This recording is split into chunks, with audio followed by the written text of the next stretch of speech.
Hello everyone, welcome back to my channel study only science. तो आज CDP की class है, क्लास 18 हम कर रहे हैं और हमने जो विगत वर्षों में पूछे गए प्रश्न यानी कि पीवाईक्यूज को लिया हुआ है आज की क्लास में।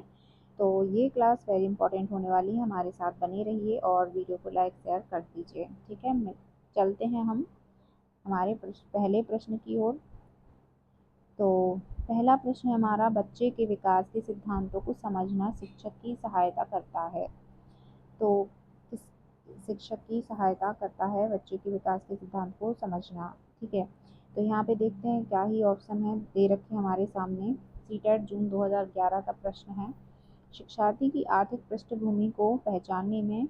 बी ऑप्शन है, शिक्षार्थियों को क्यों पढ़ाना चाहिए यह औचित्य स्थापित करने में।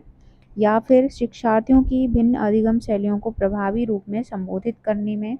या शिक्षार्थियों के सामाजिक स्तर को पहचानने में। तो बच्चों के विकास के सिद्धांतों को समझना जो शिक्षक की सहायता करता है, तो कौन करता है? ऑप्शन नंबर सी सही हो जाएगा, जो शिक्षार्थियों की भिन्न अधिगम शैलियों को प्रभावी रूप में संबोधित करने में सहायता करता है। अगला प्रश्न दे रखा है, मानव विकास कुछ विशेष सिद्धांतों पर आधारित है। तो निम्नलिखित में से कौन सा मानव विकास का सिद्धांत नहीं है? ऑप्शन है अनुक्रमिकता, सामान्य से विशिष्ट, प्रतिवर्ती या निरंतरता। तो यहाँ पे ऑप्शन हमारा कौन सा? सी ऑप्शन सही हो जाएगा, प्रतिवर्ती, जो मानव विकास सिद्धांत नहीं है। अगला प्रश्न है,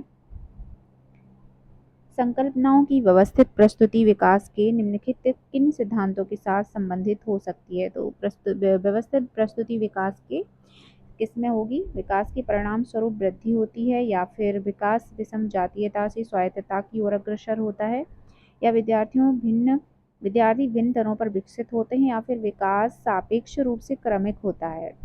तो जो व्यवस्थित प्रस्तुति है विकास के सिद्धांतों में से, तो किसके साथ कौन सी संकल्पना संबंधित होगी? तो ऑप्शन डी जो है वो सही हो जाएगा, विकास सापेक्ष रूप से क्रमिक होता है। ठीक है, option D the correct answer. अगला प्रश्न है, एक अध्यापक या अध्यापिका ने पाया कि एक विद्यार्थी वर्ग बनाने में कठिनाई अनुभव कर रहा है।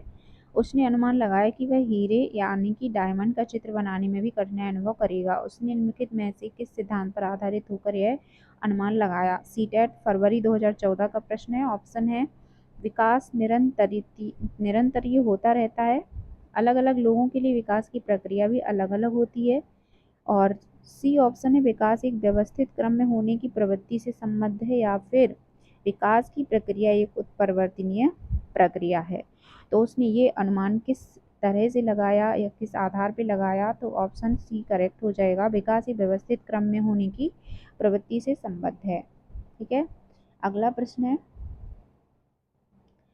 कि इनमें से कौन सा बाल विकास का एक सिद्धांत है? ठीक है, सीटेट 2015 का प्रश्न है। तो अनुभव के किसके सिद्धांत से संबंधित है? ऑप्शन है, विकास परिपक्व तथा अनुभव के बीच अन्योन्य क्रिया की वजह से घटित होता है। बी ऑप्शन है, विकास प्रत्येक बच्चे की गति का सही ढंग से अनुमान लगा सकता है। सी ऑप्शन है, अनुभव विकास का एकमात्र निर्धारक है। और डी है, विकास प्रबलन तथा दंड के द्वारा सुनिश्चित किया जाता है। तो यहाँ पे ऑप्शन ए सही हो जाएगा कि बाल विकास का सिद्धांत कौन सा है? विकास परिपक्व और अनुभव के बीच अन्योन्य क्रिया की वजह से घटित होता है। अगला है प्रश्न,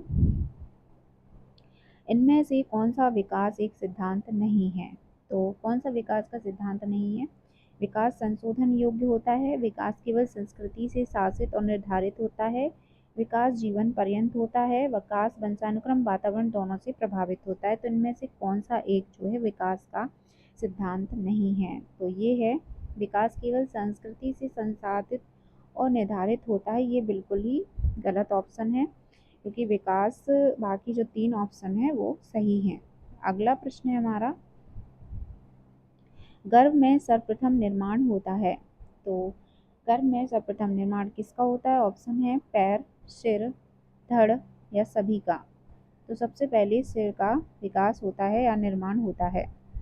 अगला प्रश्न है, जन्म के समय शिशु में कितनी हड्डियां होती हैं? तो जन्म के समय शिशु में कितनी हड्डियां होती हैं? ऑप्शन है 206, 230, 270 या 320।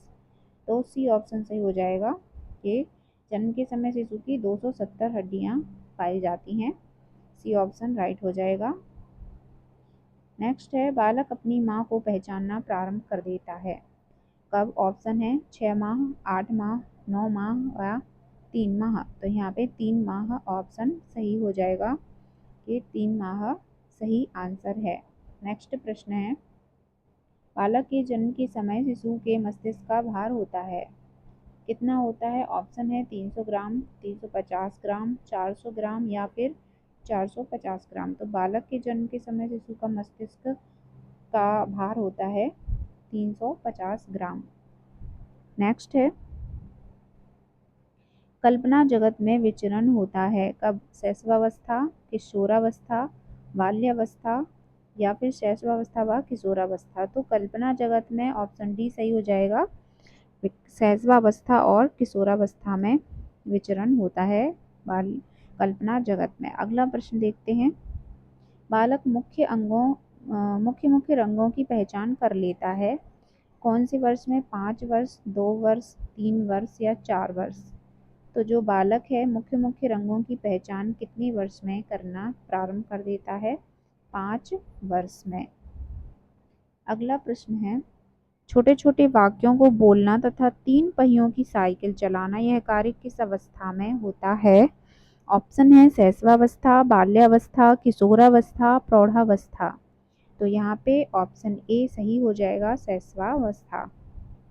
नेक्स्ट प्रश्न है, निम्न में से किस घटना की ओर बालक सर्वप्रथम आकर्षित होना प्रारंभ करता है? तो किस घटना में? प्रकाश, माँ या ध्वनि या भोजन। तो प्रकाश की ओर वो सर्वप्रथम आकर्षित होना प्रारंभ कर देता है। नेक्स्ट प्रश्न इसी तरह से, बालक की जिज्ञासा को किया जाना चाहिए। क्या किया जाना चाहिए बालक की जिज्ञासा को? ऑप्शन है दमन, शांत, उत्तेजित या सक्रिय। तो जिज्ञासा को शांत करना चाहिए, ऑप्शन बी सही हो जाएगा। अगला प्रश्न है, भारत में बाल विकास की शुरुआत कब हुई थी? 1930 में, 1887 में, 1889 में, 79 में, 1590 में। तो यहाँ पे ऑप्शन नंबर ए सही हो जाएगा, 1930 में बाल विकास की शुरुआत हुई थी। नेक्स्ट प्रश्न है, किशोर अवस्था में सामाजिक विकास पर जिसका प्रभाव नहीं पड़ता है वह निम्न में से कौन सी है? रुचियों, आवश्यकताएं, असुरक्षा या अभिवृद्धि। तो किशोरावस्था में सामाजिक विकास पर किसका प्रभाव नहीं पड़ता है? तो असुरक्षा, ऑप्शन सी सही हो जाएगा। नेक्स्ट है, किशोरावस्था में चरित्र निर्माण से जो अवस्था संबंधित है वह निम्न में से है कौन सी अवस्था है? परंपराओं को धारण करने की अवस्था या आधारहीन आत्मचेतनावस्था, आधारयुक्त आत्मचेतनावस्था या स्वकेंद्रित अवस्था। तो किशोरावस्था में चरित्र निर्माण की जो अवस्था संबंधित है वो होती है कौन सी? आधारहीन आत्मचेतना अवस्था।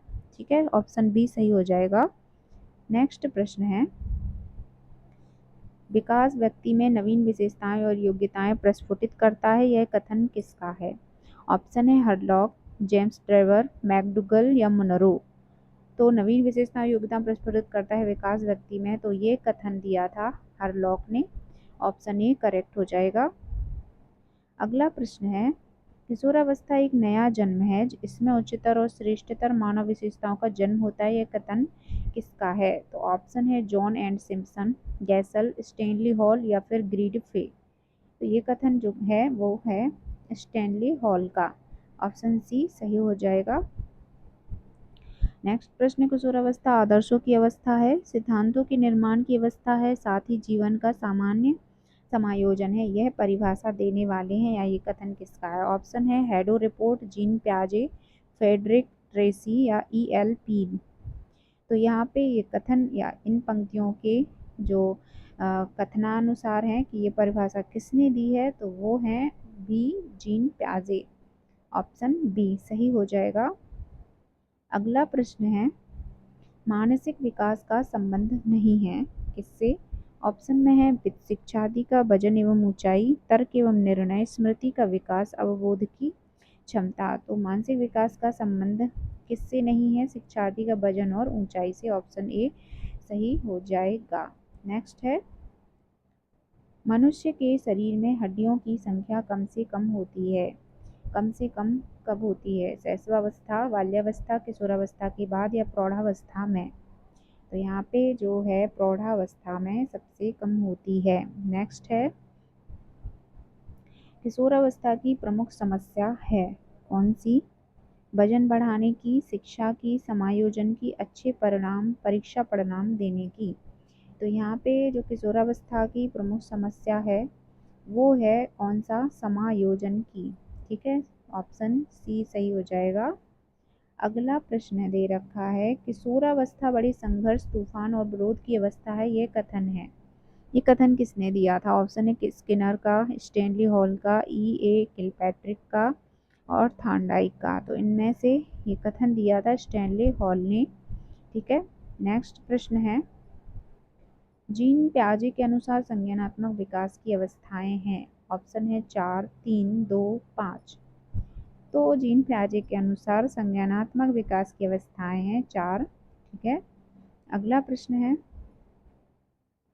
मानसिक विकास को प्रभावित करने वाला कारक नहीं है। ऑप्शन है परिवार का वातावरण, धार्मिक वातावरण, परिवार की सामाजिक स्थिति, परिवार की आर्थिक स्थिति। तो यहाँ पे ऑप्शन बी सही हो जाएगा, धार्मिक वातावरण जो है मानसिक विकास को प्रभावित करने वाला कारक नहीं है। अगला प्रश्न है, नैतिक तर्क की अवस्था सिद्धांत किससे स्पष्ट किया? नैतिक तर्क का जो अवस्था सिद्धांत है वो किसने स्पष्ट किया? ऑप्शन है कोलबर्ग, एरिक्सन, फ्रॉयड या पावलोव। तो नैतिक तर्क का अवस्था सिद्धांत जो है वो दिया था कोलबर्ग ने। ऑप्शन ए सही हो जाएगा। सॉरी गाइज, मुझे थोड़ी हिचकियाँ आ रही हैं तो अवॉइड कीजिए। नेक्स्ट प्रश्न है, वंशानुक्रम से संबंधित प्रयोग चूहों पर किसने किया? ऑप्शन है कार्ल पियर्सन ने, मैकडूगल, मेंडल ने या फिर पावलोव ने। तो यहाँ पे वंशानुक्रम से संबंधित प्रयोग चूहों पर जिसने किया था उनका नाम है मेंडल ने। ठीक है, सी ऑप्शन सही हो जाएगा।